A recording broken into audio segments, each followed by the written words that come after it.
Hey guys, here I have a 2020 CHR. I'm going to show you how to change the air filter on this. This is your battery. This is your air filter box. You're going to go ahead and pop these tabs. And then over here, there's parts that slide outward.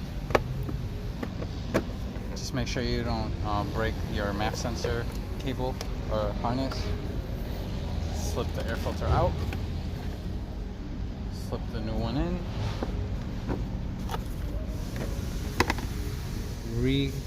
Slide these tabs back in.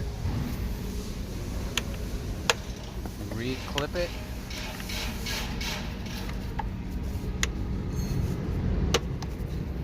And you're all set.